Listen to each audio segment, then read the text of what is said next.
Bonsoir à toutes et à tous. Bienvenue à la Maison de la Poésie pour cette belle soirée littéraire.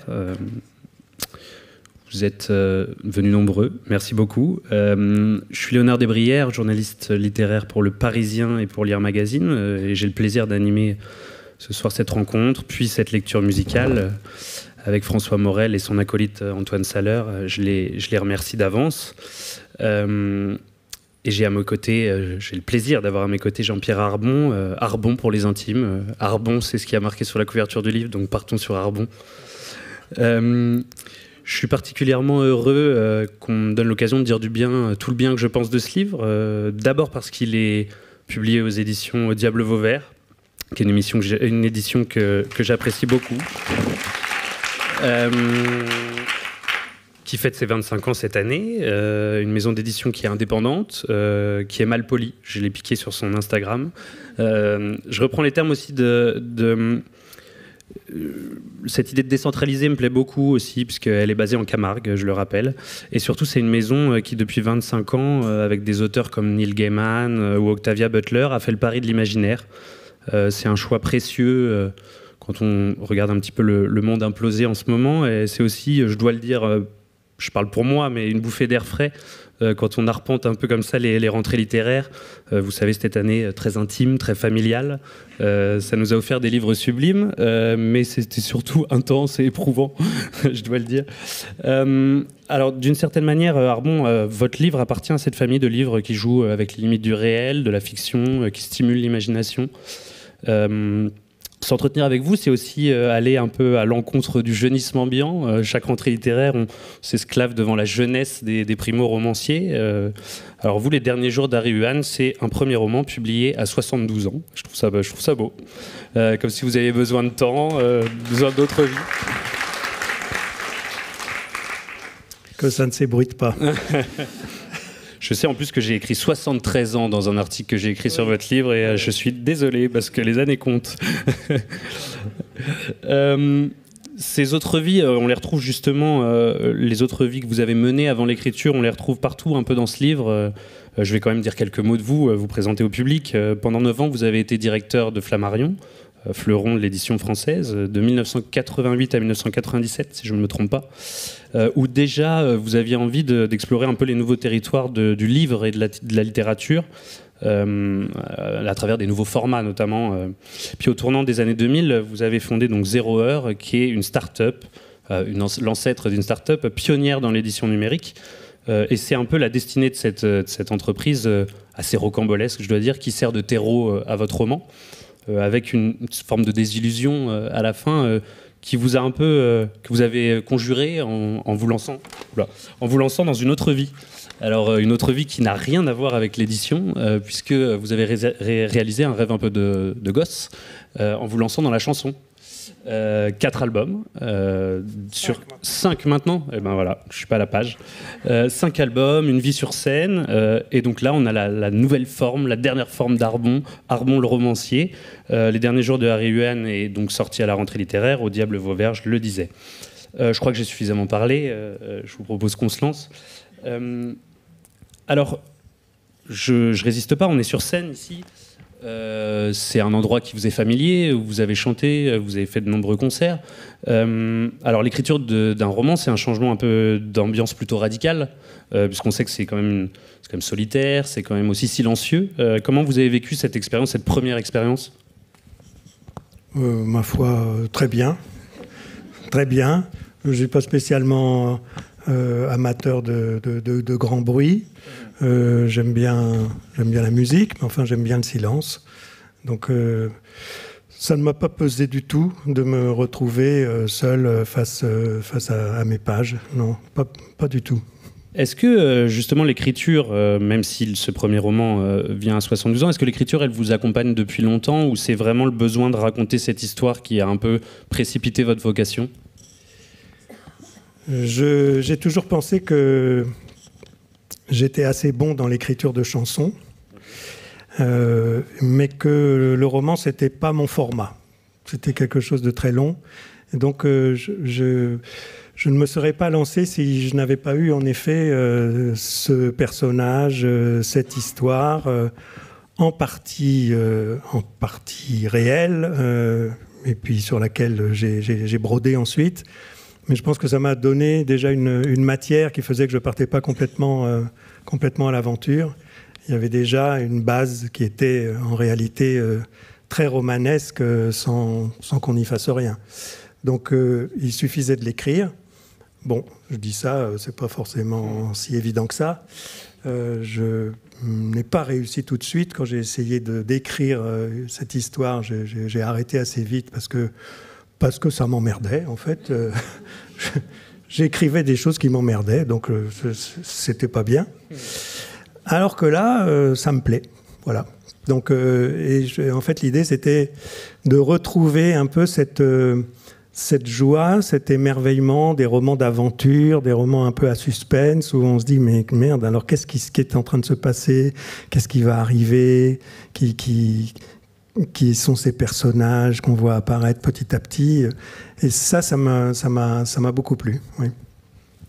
Alors, pour entrer simplement dans le livre sans trop en dévoiler, puisqu'on va attendre quand même la performance de François Morel et Antoine Salaire, je vous propose juste qu'on aborde sa nature et un peu la narration, parce que je trouve qu'il y a là un sujet très intéressant. D'abord, dès la première ligne du texte, on voit qu'il y a un jeu. Jeu, c'est forcément un exercice assez périlleux en littérature, parce que ça nous expose forcément, puis c'est toujours un peu risqué, il faut que ça sonne juste. Est-ce que c'était intimidant au départ? Est-ce que ce jeu, il est venu tout de suite, cette idée de se mettre en scène? Non, il n'est pas venu tout de suite, justement, mais il est venu... c'était pas un jeu pour parler de moi, c'était un jeu qui était le procédé, en fait, littéraire de la littérature d'aventure. Vous lisez les bouquins de Conrad, de Stevenson, de Melville, etc. C'est très souvent, le narrateur raconte une histoire que lui a raconté un personnage qui lui a confié sa vie, son expérience, etc. Donc voilà, il se pose un peu comme le témoin d'une vie qu'on lui a racontée. Et donc c'est comme ça que je me suis mis en scène comme le narrateur de ce roman, mais un peu comme un narrateur qui ne sait pas exactement ce qui va lui arriver, ce qu'on va lui dire, et qui le découvre au fur et à mesure, en même temps que le lecteur. Avec un autre angle quand même, puisque ce jeu devient un Jean-Pierre, sa vie est quand même calquée sur la vôtre, donc on voit tout de suite un mimétisme qui s'installe, qui vous amuse, j'ai l'impression, et ça me fait penser à l'épigraphe du livre, qui est une citation de Stendhal. Je vais vous la lire quand même. « Tous les faits rapportés dans ce volume sont vrais, ou du moins l'auteur les croit tels. Il n'admet dans son livre que les mensonges absolument indispensables. » Est-ce que c'était en quelque sorte pour vous un contrat de lecture, une manière de dire voilà, ce que vous allez trouver dans ce roman est à la fois vrai, faux, c'est le début du jeu avec le lecteur? Exactement. Quand j'ai trouvé cette citation, j'ai trouvé que ça collait parfaitement avec mon intention. Et donc on peut le prendre effectivement en se disant que tout est vrai ou que tout est faux ou que c'est en partie vrai, en partie faux. Et ça n'a aucune espèce d'importance, je pense. Je pense que ça fonctionne. Oui, à tel point qu'on se met presque à se poser la question de est-ce que le plus important pour vous, c'est de nous raconter une histoire qui vous est arrivée ou de nous perdre un peu dans ce jeu de doute et de réalité et de fiction? Un peu des deux. Il y a une partie de témoignage, c'est sûr, parce que j'avais envie de raconter ce qui m'était arrivé, mais ça n'occupe pas, loin de là, la totalité du roman. Et donc... oui, c'est ensuite le jeu de la fiction, le jouer avec les événements et leur dévoilement successif à mesure que Henry Yuan me dévoile en fait quelle a été sa vie. Et est-ce qu'on peut y voir aussi une manière de se moquer assez gentiment de cette tendance à l'autofiction et au récit intime très sérieux, au contraire, qui justement appuie sur la vérité exacte des faits? C'était pas mon propos de prendre une position comme ça sur cette mode littéraire. C'est vrai que je suis pas spontanément emballé, même si effectivement il y a quelques bouquins qui sont absolument admirables, mais je suis pas je trouve qu'on manque un peu d'ouverture sur le monde, sur ce qui se passe. Et donc, même si je me mets en scène, je raconte surtout l'histoire extraordinaire d'un homme qui a une vie extrêmement mouvementée, sur fond de révolution numérique, parce que les années 90-2000 ont été un bouleversement complet, qui continue aujourd'hui évidemment, mais qui a été une rupture extraordinaire qu'à mon sens, enfin à ma connaissance plutôt, on n'a pas encore vraiment raconté. Donc voilà, c'est ça qui m'intéressait. Eh ben, je vous propose qu'on se lance dans la lecture, puisque après on abordera plus en détail l'histoire, mais je voudrais pas révéler et spoiler de choses. Eh ben, je voudrais qu'on accueille François Morel et Antoine Salaire, s'il vous plaît.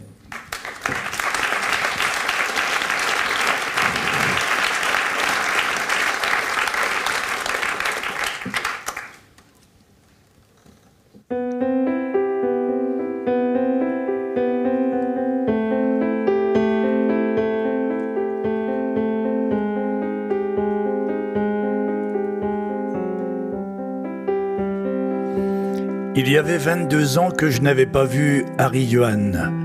Notre dernière rencontre remontait au printemps 2002. Nos chemins s'étaient ensuite éloignés au point de rapidement se perdre. Mais jamais je n'avais cessé de penser à cet homme et à son exceptionnel destin. Je parlais de lui de temps en temps en famille ou avec des amis, et chaque fois que je contais ce que je savais de son aventure, la réaction était la même. Tu devrais écrire cette histoire, c'est un véritable roman. De fait, j'avais essayé de m'y mettre à 2 reprises sans jamais dépasser le stade de l'esquisse. Je manquais d'éléments. La seule période pour laquelle je disposais d'informations à peu près fiables était celle à laquelle nous nous étions fréquentés lorsqu'il était à l'apogée de sa carrière, qu'il avait fait la une de plusieurs magazines et que sa fortune se comptait en milliards de dollars. Mais pour celle qui avait précédé, je n'avais que des renseignements fragmentaires. Quant à celle qui avait suivi, celle de sa vertigineuse déchéance, je n'en savais quasiment rien. Je m'étais donc mis à enquêter. J'avais cherché à joindre les personnes de son entourage avec lesquelles j'avais été en contact. Mais les témoignages s'étaient révélés rares. La plupart de celles qui l'avaient connu n'avaient pas répondu à mes requêtes. Quand elles l'avaient fait, elles ne m'avaient fourni que des indications parcellaires. Parfois, il m'avait semblé qu'elles en savaient plus que ce qu'elles voulaient bien me dire. Parfois, au contraire, elles avaient paru désemparées d'en savoir aussi peu. Même l'omniscient Internet perdait sa trace aux alentours de 2006. Les dernières nouvelles que le réseau donnait de lui indiquaient non seulement qu'il était ruiné, mais encore qu'il était redevable à la justice américaine d'une amende d'un montant exorbitant, alors même qu'il avait purgé une peine d'1 an de prison. Toutes mes tentatives pour récolter des informations postérieures étaient restées vaines. Les moteurs de recherche ne ramenaient à la surface que des éléments anciens et épars, des biographies courtes et imprécises. Sa date de naissance variait selon les sources, des numéros de brevet, des articles de presse, quelques extraits de jugement, c'était très insuffisant pour un livre. Mes recherches s'étaient arrêtées là. Une seule chose était avérée, depuis 2006, Harry Yuan avait disparu. Toutefois, cette absence d'éléments, en même temps qu'elle me privait de matière à écrire, n'avait fait qu'accentuer le mystère. Il se pouvait bien sûr que Harry soit mort, mais en dehors de cette hypothèse, une disparition aussi complète que la sienne, dans la vie physique comme sur les réseaux, avait quelque chose de très insolite, et même s'agissant d'un homme qui avait un temps fait l'actualité, d'inexplicable. Qu'était devenu Harry Yuan? Où vivait-il et dans quelles conditions? Pourquoi ne trouvait-on pas la moindre trace de lui sur le net? Comment, après avoir connu une ascension aussi fulgurante et spectaculaire, avait-il survécu à l'épreuve de la chute? Était-il totalement ruiné? Avait-il refait sa vie? Et comment avait-il fait pour échapper à tous les radars? Toutes ces questions m'agitaient. Elles ne m'obsédaient pas, mais elles revenaient régulièrement. Comme je tenais à l'époque un blog quotidien dans lequel j'abordais les sujets les plus divers, mes souvenirs, mes lectures, mes réflexions sur la marche du monde, elles y sont apparues ici et là au fil de mes chroniques. Faute d'éléments fiables, j'avais même écrit à quelques reprises des articles fantaisistes où j'avais laissé vagabonder mon imagination. Le sort de Harry Yuan y avait varié au gré de mes humeurs. 2 hypothèses avaient eu ma préférence. Dans la première, il était retourné en Chine et s'était retiré dans un village où, à la manière d'un vieux sage, il consacrait ses jours à aider de pauvres gens. Dans la seconde, il avait basculé dans la clandestinité et rebâti un empire dans le dark web, où il concevait des rançongiciels et revendait à qui les voulait des numéros de carte de crédit volés par milliers. Les deux me paraissaient aussi plausibles l'une que l'autre. C'est dire si j'en savais peu sur un homme que j'avais pourtant fréquenté pendant 2 ans et rencontré longuement à plusieurs reprises. Il m'était même arrivé une fois d'envisager qu'il avait subi une transformation physique totale. Yeux débridés au moyen d'une opération esthétique nommée blépharoplastie, cheveux peroxydés, port de lentilles bleues, et qu'il avait désormais le look d'une star sans âge de la K-pop. Gangnam Style. Op, op, op, op, Oppan Gangnam Style. Gangnam Style. Op, op, op, op, Oppan Gangnam Style. Théodoros prit le volant et s'engagea sur une piste de terre et de cailloux.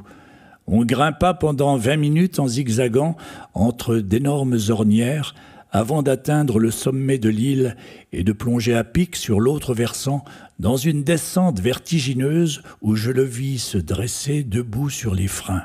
Enfin apparut la maison. On la découvrait d'en haut. Elle était creusée à flanc de colline, face à l'ouest, une centaine de mètres au-dessus de la mer, et dévoilait à peine ses formes, ceintes par de hauts murs de pierre qui se fondaient dans le paysage minéral et la garrigue, les fleurs jaunes des genêts épineux, les boules mauves des thym des têtes, et quelques rares genévriers drablés, secs, rudes, ridés, dont je me demandais comment ils avaient bien pu pousser là. Le site était désert, d'une beauté époustouflante. Sortant de terre à l'horizontale, d'immenses poutres de béton dessinaient sa structure. 3 faisceaux juxtaposés en forme de coquille Saint-Jacques qui épousaient le relief âpre du coteau. C'était un remarquable travail d'architecte. Théodoros gara le véhicule en bas d'une allée en pente dans un grand carport bâti en pierre sèche, puis il composa un code qui actionna l'ouverture d'une lourde porte en bois massif derrière laquelle l'allée se prolongeait à ciel ouvert, en tournant doucement entre 2 murailles. J'avais l'impression de pénétrer à l'intérieur d'un palais mycénien. Une 50aine de mètres plus loin, on débouchait sur un patio aux parois garnies de jasmin au milieu duquel une petite fontaine babillait à l'ombre d'un olivier noueux. L'air embaumé, ce patio commandait les accès à la maison proprement dite. Théodoros fit glisser un panneau et m'invita à entrer. Le vestibule donnait sur un vaste salon, 3 marches en contrebas, dont les baies vitrées occupaient toute la hauteur du sol au plafond et s'écarquillaient sur le spectacle infini de la mer. Sur une partie de l'horizon se découpait la ligne montagneuse d'une île voisine, baignée dans une légère brume, tandis que sur le bleu intense de la surface de l'eau, de larges et longues bandes sinueuses d'un bleu plus pâle, tracées par le jeu des courants et leurs variations de température, composaient un motif complexe de routes esquissées et mouvantes qui se brouillaient avant de se dissoudre dans les reflets du ciel. À travers la baie, vers la gauche, on apercevait un 2e salon en plein air et une vaste terrasse entourant sur 2 côtés une piscine à débordement de 25 mètres de long.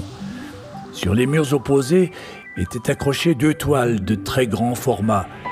L'une d'Anselme Kieffer, l'autre de Jean-Michel Basquiat, dont le caractère tourmenté tranchait avec la sérénité du paysage, comme s'il s'était agi de confronter la beauté de la nature à la folie des hommes.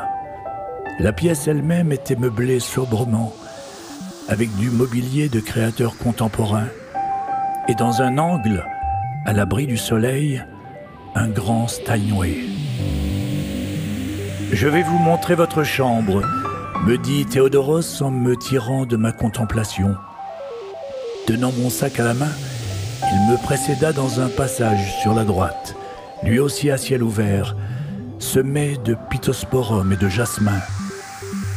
Ma chambre était au fond spacieuse, simple, élégante, travertin beige poli et tapis au sol, placards et étagères en bois clair. Mr. Wren, je veux dire Monsieur Yuan, vous verra à 20h dans le salon, ajouta Théodoros en refermant la porte. Merci, j'y serai. J'avais 1 heure devant moi et décidai de me rafraîchir.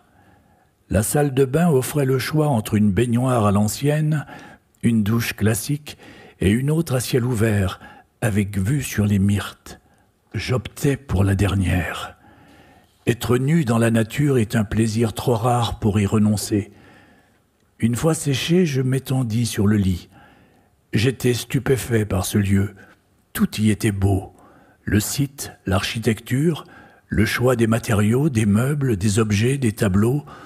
Aucune surcharge, aucun excès, aucune ostentation. Meden Hagan, tel était le précepte des Grecs d'autrefois, rien de trop. Harry l'avait appliqué ici à merveille, rien de trop, et uniquement des belles choses. Pour autant, la maison ne donnait pas cette impression de beauté froide et désincarnée qu'on pouvait craindre de la demeure d'un célibataire fortuné. Au contraire, elle était accueillante.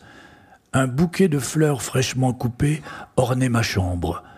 La parure de lit, le linge de toilette, les savons, tout avait été choisi avec un goût très sûr, presque féminin. Pour moi qui, jusqu'à récemment, m'était fait de Harry l'image d'un type traqué et sur la paille, le renversement de perspective était spectaculaire. Je ne m'étais certainement pas attendu à le retrouver dans un endroit pareil. Où avait-il trouvé l'argent et à quoi ressemblait-il désormais ? J'étais si impatient de le rencontrer à nouveau qu'après avoir enfilé une chemise, un jean léger et chaussé des espadrilles, je quittai ma chambre avec un quart d'heure d'avance en direction du séjour.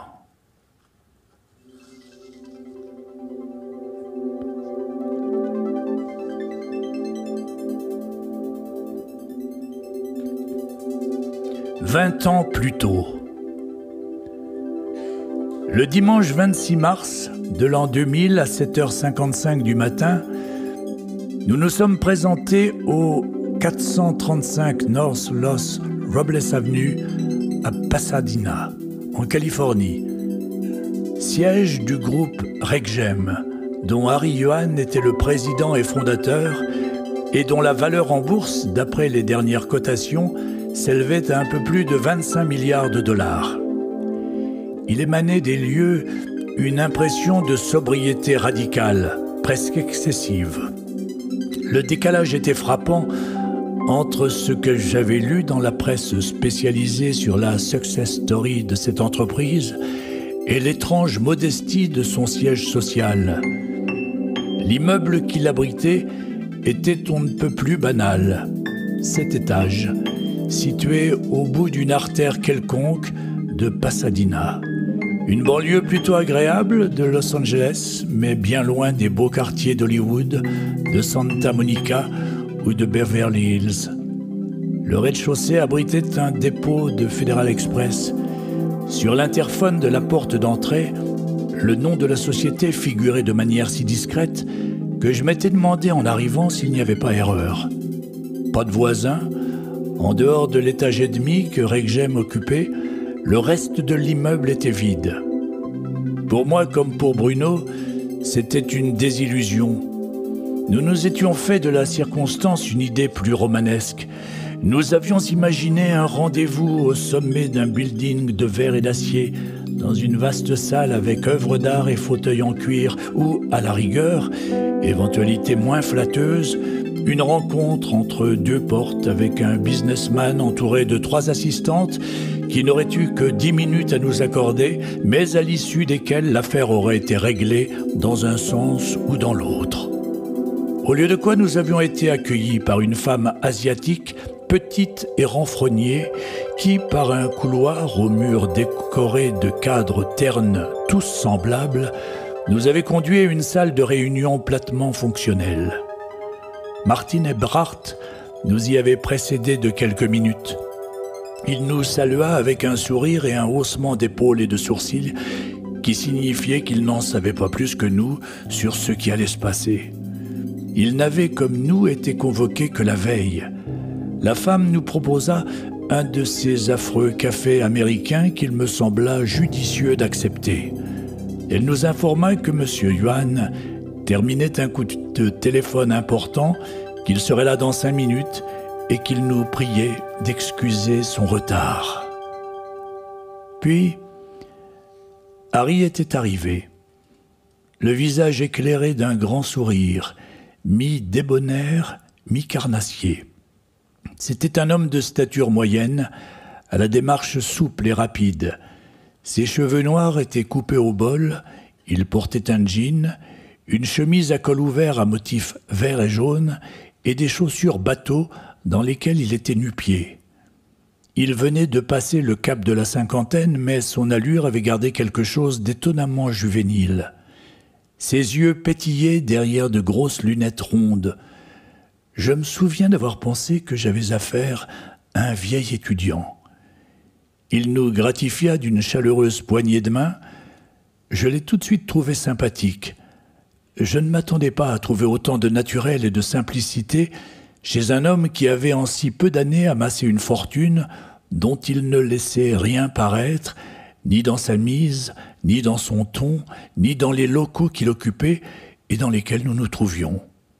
L'adresse était modeste, le mobilier fonctionnel, la décoration frugale, aucun objet ostentatoire, aucun luxe en vue. Son entreprise valait de l'or, mais on n'en voyait rien. En réalité, pour qui aurait su observer, mais je n'ai su observer qu'à ma 2e visite, l'argent était visible. Il était même accroché au mur un peu partout, dans la salle de réunion, les bureaux, les couloirs, et même jusque dans les toilettes. Tous les brevets de l'entreprise étaient exposés dans de simples encadrements en bois brun. La date, le numéro, le nom du bénéficiaire, la société Reggem Incorporated, l'intitulé de l'invention protégée, le sceau de l'US Patent and Trademark Office et la signature de son directeur. Il y avait presque 200 documents du même type. Étant donné la valorisation de Reggem sur le Nasdaq, il était facile d'en déduire que chacun de ces petits tableaux valait à l'époque 150 millions en moyenne. Aucun musée au monde ne pouvait soutenir la comparaison.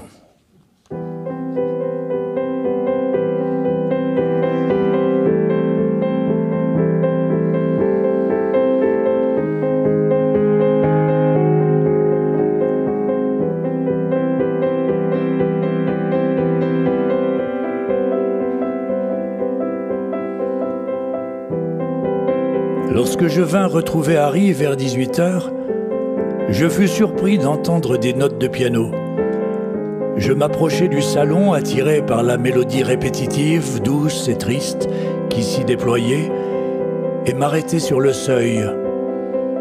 À l'autre extrémité de la pièce, derrière le stagnolet ouvert, Harry s'était installé au clavier. Le couvercle arrière de l'instrument était placé sur la béquille, de sorte que je ne voyais qu'une partie de son corps, mais pas ses mains, ni son visage, et qu'il ne me voyait pas non plus. Je connaissais le morceau qu'il jouait. Pourtant, je ne parvenais pas à mettre un nom dessus, C'était l'œuvre d'un compositeur contemporain, peut-être même une musique de film. J'écoutais sans bouger, fasciné par sa beauté, attendant qu'elle aille à son terme. Elle s'acheva au bout de 5 ou 6 minutes sur une note grave, unique, que Harry ne relâcha pas, qu'il fit entendre jusqu'à l'épuisement de sa vibration. Puis il m'aperçut dans l'encadrement de la grande porte. Je demandai « Qu'est-ce que c'était ?» Philippe Glass. Dit-il en repliant la partition. 2e étude pour piano. C'est magnifique, répondis-je en venant vers lui. Tu joues très bien ? Pas très bien, non. Je ne travaille pas assez. Mais j'arrive à me faire plaisir. Et toi, tu joues un peu ? Oui, je jouais un peu, mais très peu en vérité. Et dès que j'étais face à un bon pianiste, j'en faisais tout un complexe. Je m'en sortis par une pirouette. En fait, le morceau que je joue le mieux, c'est 4 minutes 33 secondes de John Cage. J'avais dit cela pour faire de l'humour. 4 minutes 33 secondes est une pièce de musique contemporaine qu'on interprète assis face à un piano sans en toucher une note, en laissant s'installer le silence.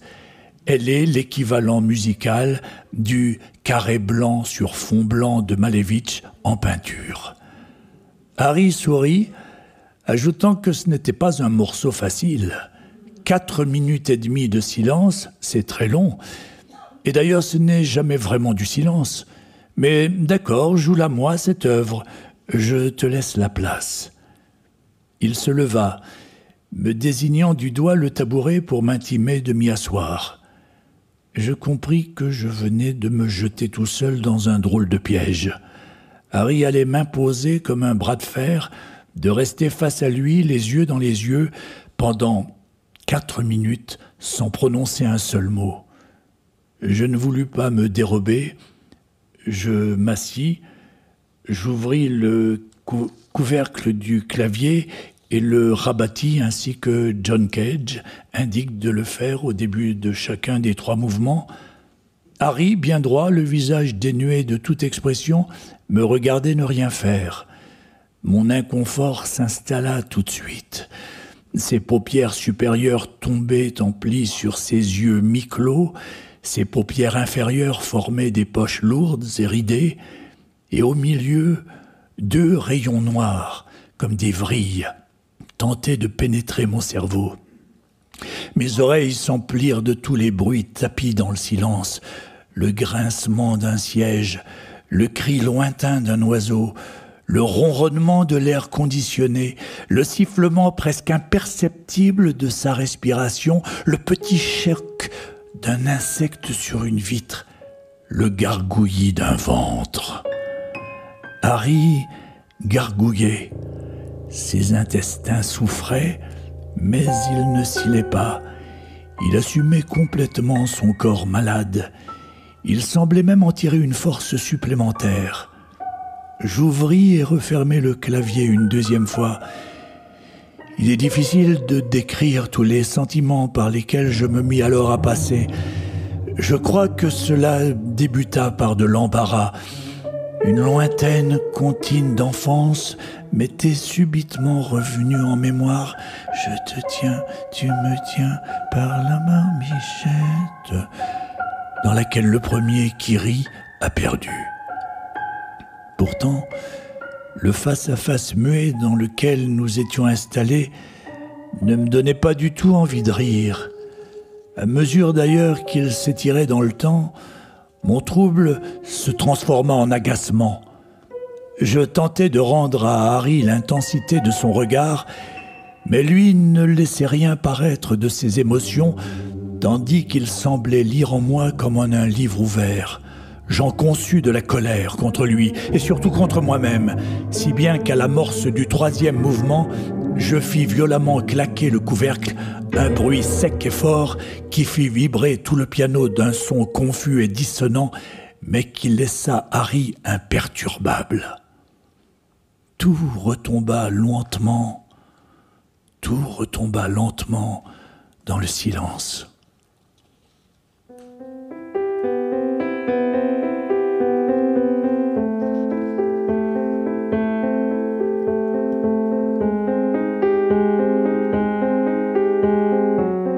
Pendant quelques heures, je me suis demandé ce que je faisais là.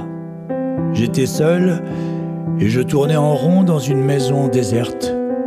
Tout y était beau, superlativement beau, pourtant tout venait d'y prendre un air étrange, éteint, déphasé. La couleur des murs, les meubles, les tapis, les sentiments qui m'avaient envahi repeignaient les lieux dans les tons de ce grand tableau gris et noir de la dernière période de Rothko qui était accroché dans l'entrée. Je me suis assis dans un des fauteuils du salon, face à la mer grise et terne. Mon humeur était au diapason du temps, perturbée, maussade. Harry avait été mon héros, il ne l'était plus. Un savant a dit un jour que comprendre quelque chose, c'était dans le même temps apercevoir 2 ou 3 autres choses que l'on ne comprend pas. J'éprouvais un sentiment semblable avec Harry. Plus j'en apprenais sur lui, plus il me semblait trouble. Il s'éloignait de celui que j'avais imaginé sans que je sois encore capable de cerner la cohérence de cet autre personnage.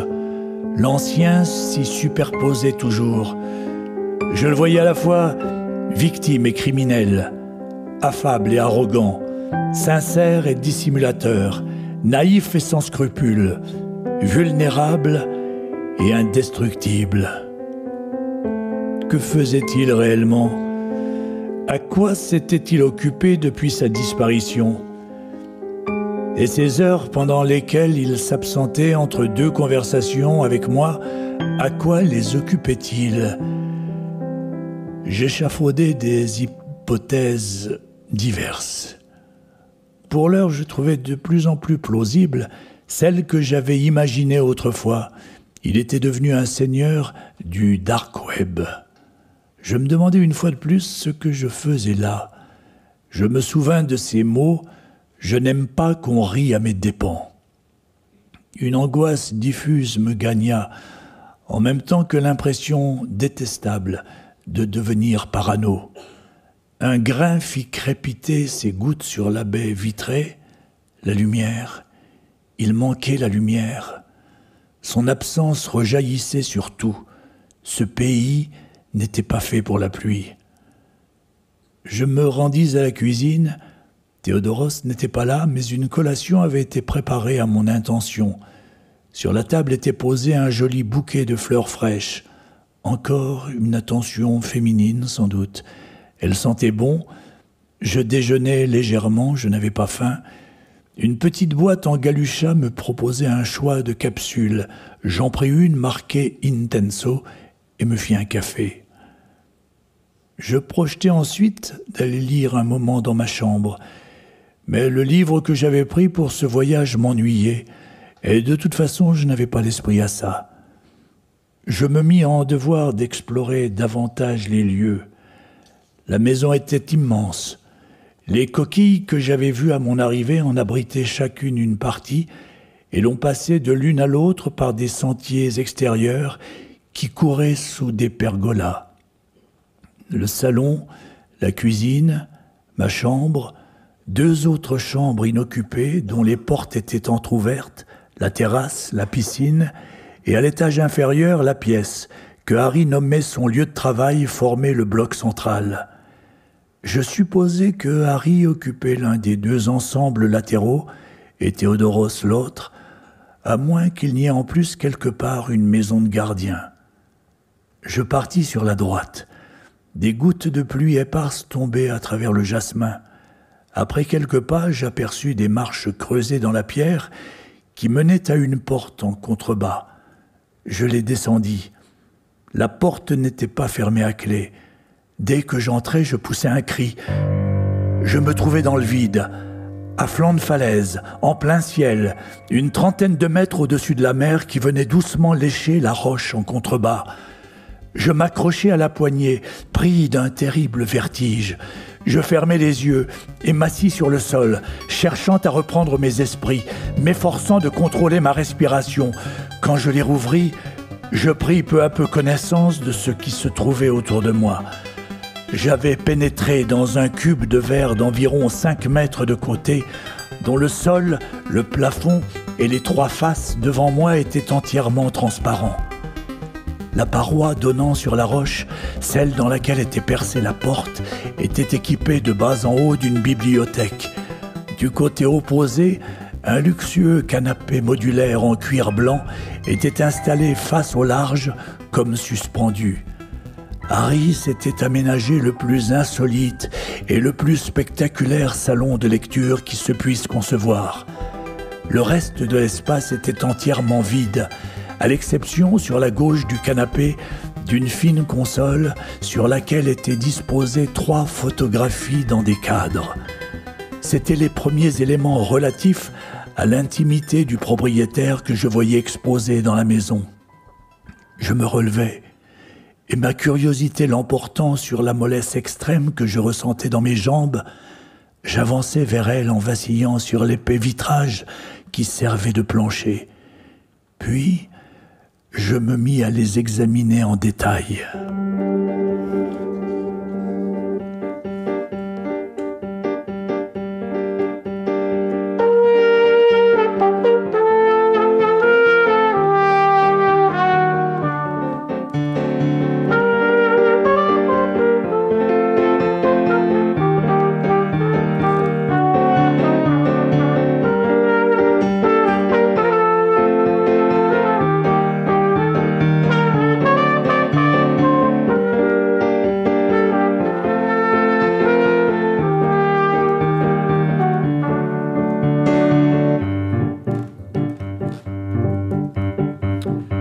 Quand Harry arriva à El Centro pour purger la peine d'emprisonnement minimale qu'il avait obtenue en plaidant coupable, on lui attribua une cellule classée individuelle. Il y trouva une table, une lampe, une chaise, un lavabo, une cuvette de WC et 2 cafards qui se promenaient paisiblement sur un mur. Un détail clochait toutefois. Il y avait 2 lits. Il ne s'écoula pas 1 heure avant que ne se présente le futur occupant de ce matelas surnuméraire. Escorté d'un gardien, un grand gaillard costaud, au teint mat et aux yeux d'un bleu très clair qui pétillait sous des sourcils grisonnants et broussailleux, apparut dans l'encadrement de la porte. Cet homme s'appelait José Custodio, avait la 60aine, était mexicain, parlait parfaitement l'anglais et se présenta comme étant prêtre de l'ordre des Dominicains. Il portait d'ailleurs toujours la tunique et le scapulaire, même si le blanc d'origine du vêtement s'était transformé en une constellation de taches bigarrées sur fond gris. Formellement, il avait été mis au banc de l'église en raison de certaines libertés qu'on lui reprochait d'avoir prises avec le vœu de chasteté.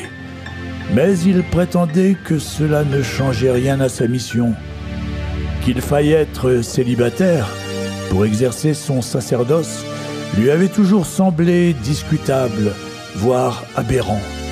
Une telle obligation, affirmait-il, ne reposait sur aucune prescription divine, et si Dieu lui-même, en Jésus-Christ, s'était fait chair, ce n'était évidemment pas pour que la chair soit bannie de la vie.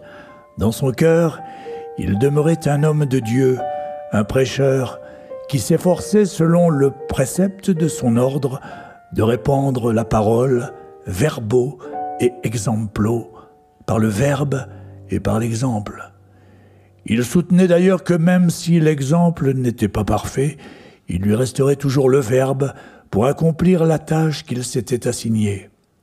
Celle-ci consistait à ne pas laisser sans pasteur toutes les brebis qui quittaient le Mexique en franchissant illégalement la frontière. Il avait donc emprunté le même chemin qu'elle, ce qui, dans le même mouvement, lui avait permis de mettre de la distance entre lui et la famille de la jeune femme dont il était tombé amoureux.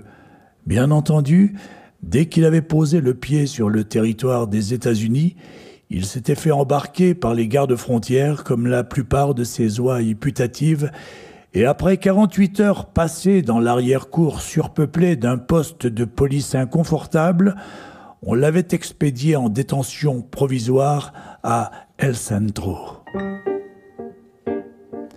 Tel était le compagnon d'infortune que le hasard avait envoyé à Harry. Par chance, ils s'entendirent dès la première minute.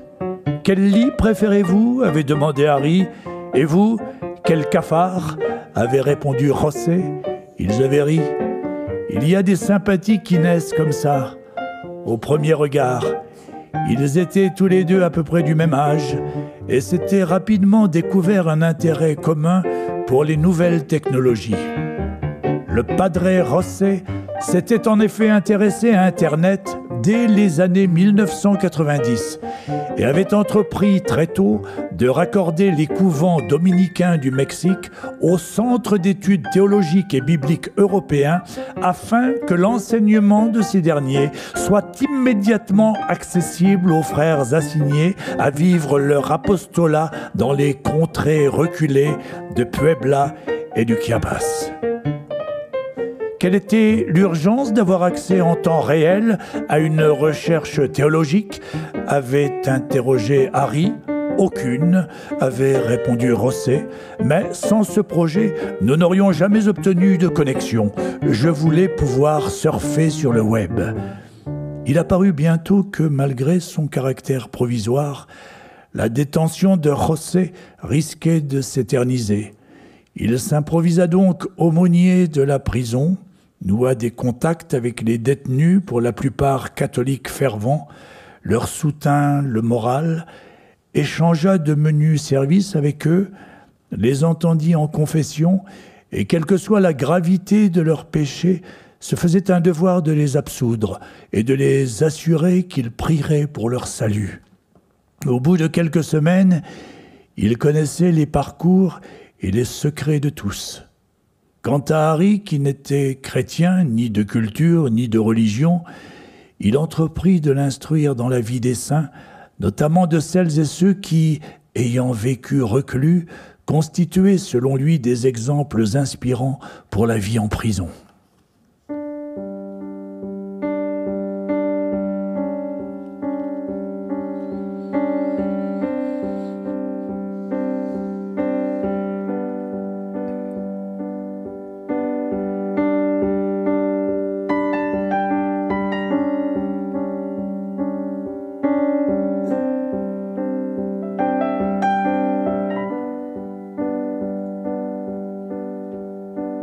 Je suis allé m'allonger à l'ombre dans l'un des transats et j'ai téléphoné à Claudine.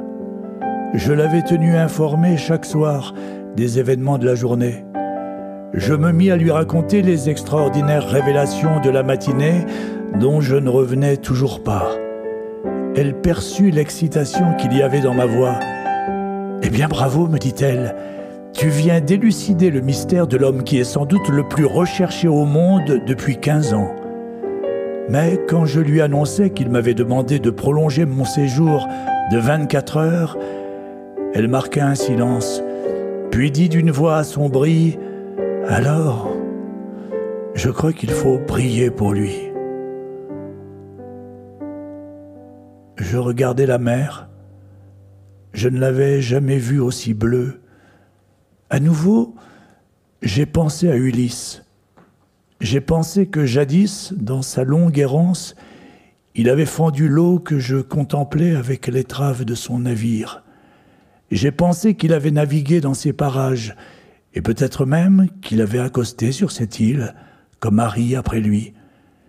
Et j'ai réalisé que si j'avais ces pensées, c'était parce que Harry me les avait soufflées. Harry, qui régnait sur son île grecque. Harry qui était devenu Henry Wren, Mr. Nobody. Harry le rusé, l'inventif, le tricheur. Harry qui avait évoqué Calypso. C'était bien Harry lui-même qui peignait son portrait en Ulysse. La mythologie revenait hanter le présent. Harry avait mené ses combats. Troie était prise, ou sur le point de l'être. Comme Ulysse, il ne lui restait plus qu'à rentrer. Mais rentrer où? Retrouver qui? Et soudain, je fus frappé par l'idée qu'on pouvait lire l'Odyssée autrement que comme un formidable récit d'aventure. Le poème tournait peut-être en fait autour d'une unique question. Qu'est-ce qu'un homme quand il a cessé d'être un héros? Qu'est-ce qui reste quand la guerre est finie, qu'il n'y a plus d'ennemis à terrasser, plus de victoire possible, plus de gloire à conquérir, qu'on est ballotté par les événements au lieu de les provoquer? Qu'est-ce qui advient lorsqu'il ne se passe apparemment plus rien de décisif, plus rien que des péripéties subies et des confrontations incertaines avec les éléments, avec le temps qui passe, avec les forces de l'esprit, avec soi-même? Qu'est-ce qui s'accomplit quand on a compris que l'immortalité n'est pas pour nous, qu'on a rejoint la destinée commune et qu'on va mourir? Errements anonymes, certitude dissoute, nostalgie de l'aurore, consentement à l'oubli. Où en était Harry? Et moi, où en étais-je?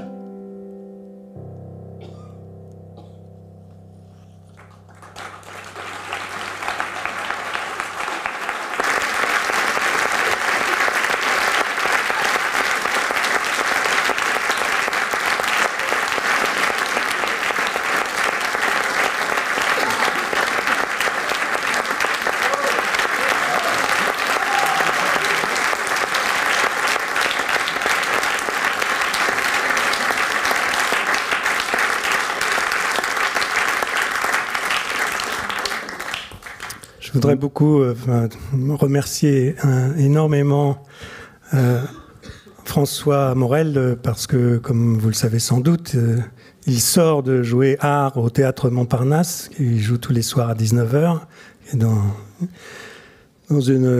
Il a remonté cette pièce et c'est absolument formidable. Et il nous a fait l'amitié de venir, de prendre tout de suite...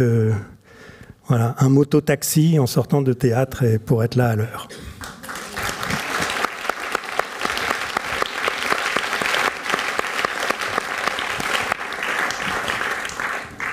Oui, merci infiniment à François Morel et Antoine Salaire pour cette performance qui a un peu magnifié vos mots, qui a rajouté un peu d'étrangeté.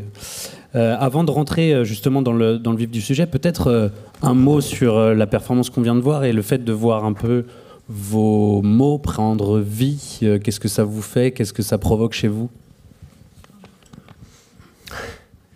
Ça me fait plaisir. Voilà, c'est vrai que je suis sensible à la musique et faisant moi-même des chansons, et je trouve que une musique comme ça qui est posée sous un texte le magnifie toujours, enfin à condition qu'elle soit évidemment bien choisie et bien interprétée. Et puis voilà, c'est une chance d'avoir un comédien comme François Morel qui me fait l'amitié de lire ce texte. Tiens, petite question, est-ce qu'un musicien écrit en musique? Est-ce qu'un musicien écrit en musique? Est-ce que vous vous entourez un peu de musicalité autour de vous pour vous donner la force d'écrire? Ça dépend. Ça dépend. J'ai beaucoup écouté cette étude de Philippe Glass, oui, pour écrire certains passages du livre. Et elle est très présente dans le livre en soi, en transparence. Je voudrais qu'on reprenne là où on en était. Vous me disiez justement que l'époque comptait dans ce livre, notamment ce tournant de l'an 2000, le bug de l'an 2000, un peu, qui en plus a touché directement vos activités d'une certaine manière. Est-ce que vous pourriez nous raconter, c'est vrai qu'elle n'est pas beaucoup traitée en fiction, nous raconter un peu cette époque et aussi peut-être pour planter le décor, les raisons de votre rencontre avec le fameux Harry Yuan? Voilà, je vais essayer de faire court. Moi j'étais à l'époque, j'étais directeur général de Flammarion, de 88 à 97, comme vous l'avez rappelé. Et c'est le moment où le numérique est en fait apparu. L'Internet, comme on le connaît aujourd'hui, c'est-à-dire le premier navigateur grand public, il s'appelait Mosaic, il était fait par Netscape, et c'était en décembre 1994. Donc ça fait 30 ans à peine. Et tout s'est accéléré. Et donc, moi, ça m'intéressait beaucoup. Je connais rien à l'informatique, je suis incapable d'écrire une ligne de code, mais dès que j'ai vu apparaître les micro-ordinateurs, je m'en suis emparé. Et donc, ça me fascinait d'explorer, en fait, ce qu'il devenait possible de faire, et notamment cette grande idée de l'époque qui était la dématérialisation.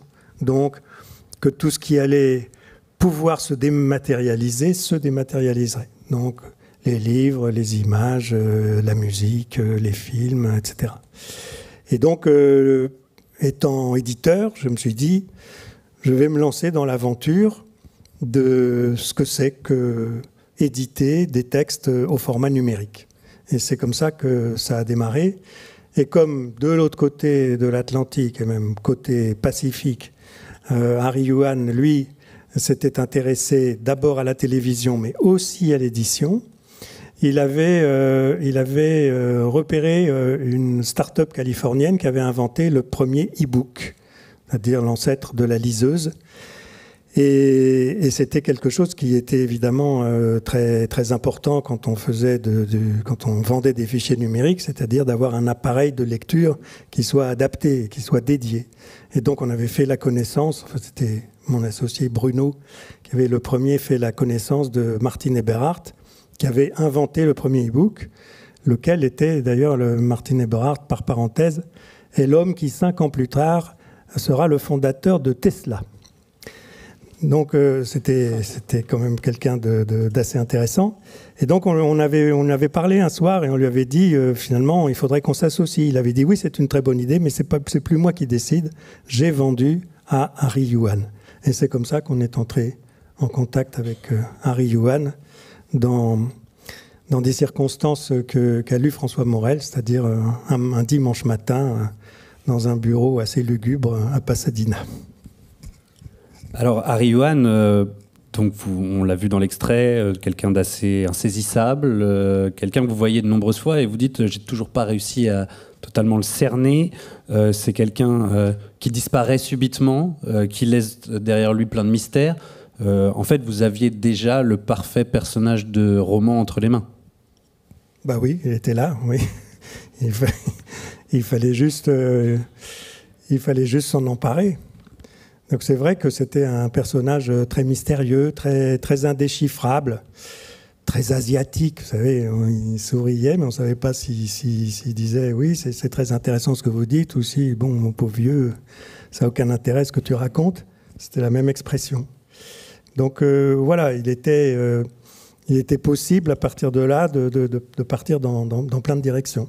Avec cette idée en plus un peu impressionnante de la disparition totale à une ère où on peut quand même assez facilement trouver des traces, l'idée qu'il soit totalement évaporée est encore plus séduisante, je pense. Oui, c'était une idée séduisante, mais la difficulté c'était de la mener à bien, c'est-à-dire ensuite de raconter comment on se retrouve et d'inventer tout ce qu'il a fait pendant qu'il a disparu. Et en fait, bon, vous verrez dans le livre qu'il se transforme en un autre grand disparu célèbre que tout le monde cherche aussi. Et donc, voilà, ça m'a intéressé de passer comme ça voilà, d'une énigme à une autre et de les cumuler et de les faire même un peu se potentialiser l'une l'autre. On n'évoquera pas son nom, bien sûr. On en parlera peut-être un petit peu tout à l'heure. Je voudrais qu'on parle aussi du décor, de la temporalité, parce qu'il y a un vrai travail sur une forme d'unité de temps et de lieu. Cette île grecque assez mystérieuse, ces 5 jours passés chez Harry Yuan. Vous aviez envie aussi de bâtir une sorte de huis clos qui aide un peu à cette étrangeté ? Oui, tout à fait. La contrainte que je me suis donnée, c'était justement la règle des 3 unités. Unité de temps, unité de lieu, unité d'action. Alors pas de façon aussi rigoureuse que dans le théâtre classique, parce que ça ne dure pas 24 heures, ça dure 5 jours. Enfin oui, l'idée c'était ça. Et j'ai trouvé que d'ailleurs que ça donne probablement une compacité, une espèce de force au récit qui n'aurait pas sans ça. Avec quelque chose qui joue avec les nerfs du lecteur un peu, en tout cas c'est ce que j'ai trouvé, c'est l'idée qu'on est un peu suspendu au récit d'Harry Yuan et que c'est un peu à son bon vouloir. C'est-à-dire que il s'arrête au plein milieu d'une phrase, puis disparaît, puis dira on se voit demain. Vous aussi, vous vouliez, à travers cette confession qu'on attend, je crois qu'à un moment vous dites que c'est lui qui a le contrôle du temps et de la discussion. Vous vouliez aussi jouer avec les nerfs du lecteur comme ça? Oui, si on veut, mais c'était surtout parce que ça me permettait d'avoir cette... c'est pas simplement jouer avec les nerfs du lecteur, c'était aussi cohérent avec l'histoire. Il avait disparu et il continuait à disparaître sous mes yeux régulièrement en plein milieu d'une conversation. Donc voilà, c'était le côté un peu fractal de la disparition. Alors dans ce roman, on a une descente aux enfers, un ennemi juré de Schmor, on a un séjour en prison, puis une quête de vengeance. Vous voyez où je veux en venir, le parallèle est assez évident. On pense vite à Monte Cristo d'Alexandre Dumas, je crois même que c'est votre éditeur qui y fait référence. Est-ce que vous vouliez écrire une sorte de Monte Cristo à l'ère du numérique ? Oui, c'est une idée avec laquelle j'ai joué. Et j'y ai joué puisque finalement, en rencontrant le padre José Custodio en prison, finalement, il rencontre son abbé Faria. Et d'ailleurs, je me suis même amusé à regarder dans, je ne sais plus où, dans quelle source, mais que le personnage qui a inspiré l'abbé Faria à Alexandre Dumas s'appelait Custodio. Et c'est pour ça que je l'ai appelé Custodio. Avec cette même idée, peut-être que poursuit Dumas aussi, c'est que Dantès, bien sûr, il a ses raisons pour se venger. On est forcément de son côté, mais au fur et à mesure que le livre avance, on est un peu sur une ligne de crête entre le bien, le mal, peut-être l'étrangeté, la peur de ce qu'est vraiment cet homme. Cette espèce de villa cachée sur une île grecque, cet homme un peu évanescent, on croirait un peu un méchant de James Bond. En tout cas, c'est l'effet que ça m'a fait. Est-ce qu'il y avait l'idée justement de peut-être installer le fait que c'est pas forcément, au fur et à mesure, on découvre que c'est pas forcément un bon type? Oui, c'est toujours c'est jouer sur ses multiples facettes, sur cette ambiguïté, sur son côté indéchiffrable et indécidable pour moi de savoir si c'est un type bien ou si c'est un salopard. Je ne le sais toujours pas d'ailleurs. Mais il n'empêche qu'il m'est très sympathique. Harry Yuan, c'est finalement l'incarnation des premiers grands manias de la tech. Est-ce qu'on peut dire que c'est un peu le père spirituel bon, c'est des enfants terribles, hein, mais de gens Jeff Bezos ou Elon Musk qui sont aujourd'hui un peu à la tête du monde? Oui, on peut éventuellement dire ça. Pour moi, le seul personnage à qui il est comparable, c'est Steve Jobs. Je pense que dans le côté visionnaire qu'il a eu, et très tôt, parce que c'était presque 10 ou 12 ans avant que Steve Jobs remette Apple sur les rails qu'on connaît. Et c'était la vision qu'il a eue de la manière dont le numérique allait bouleverser énormément de secteurs de l'économie est proprement sidérante. Oui. Dans la dernière partie du livre, vous avez commencé à en parler, à l'esquisser du moins. Il y a une forme de révélation, on bascule dans autre chose, avec les questions de hacker, de réalité virtuelle. Vous citez Neil Stephenson notamment, et là on a l'impression on est au Diable Vauvert, donc je peux pas m'empêcher, mais de toucher à une forme de science-fiction, même une esquisse. Oui, parce que en fait, je pense que tous ces visionnaires, en fait, ne sortent pas les idées uniquement de leur cerveau. Ils s'inspirent de pas mal de choses, et notamment de leur lecture. Et je me souviens d'une conversation avec Harry Yuan disant qu'il lisait beaucoup. Et j'ai trouvé dans une interview, on lui demandait ce qu'il lisait, et il lisait Neil Stephenson, qui est dans un livre qui va lui donner l'idée d'une invention absolument incroyable qui va mettre au point après sa disparition. Oui. Donc tout ça, en fait, c'est imaginaire, mais enfin, c'est quand même très étayé. Et la dernière référence de l'imaginaire que vous citez ouvertement dans ce très beau dernier texte, je crois que c'est un passage important, en tout cas très beau. Qu'est-ce qui fait au final d'Harry Yuan un héros presque homérique comme ça, qui serait en quête de quelque chose qui se termine? Je pense qu'on est tous, plus ou moins, l'âge venant, confrontés à ces questions. Voilà, parce que c'est Harry Yuan, mais c'est un peu tout le monde. Quand la partie active, conquérante de sa vie est plutôt derrière soi que devant, qu'est-ce qu'on fait? Comment on se comporte? Comment on voit les choses? C'est l'aventure d'un homme, alors l'aventure des hommes en général, et des femmes aussi.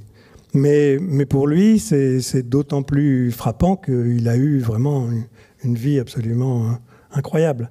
Donc, comme Ulysse, un vrai héros. On n'est pas tous les équivalents d'Ulysse, mais lui, oui. Pour terminer, c'est à mon tour de fantasmer et de vous poser une question, de me projeter, j'ai envie de dire, comme vous. Est-ce que il est possible que le réel ait rattrapé la fiction? Est-ce que le véritable HY, comme vous l'appelez dans votre dédicace, peut-être il a lu votre livre, peut-être qu'il vous a écrit comme dans le livre. Est-ce que ça s'est passé comme ça? Dites-moi oui. Tous les faits rapportés dans ce volume sont vrais, ou du moins l'auteur les croit-elle. Il n'admet dans son livre que les mensonges absolument indispensables. Voilà qui est dit. Il me reste à dire que vous allez signer quelques livres à la fin de cette rencontre. Je vous remercie infiniment. Je remercie encore François Morel et Antoine Salaire. Puis merci à vous. Je vous souhaite une bonne soirée.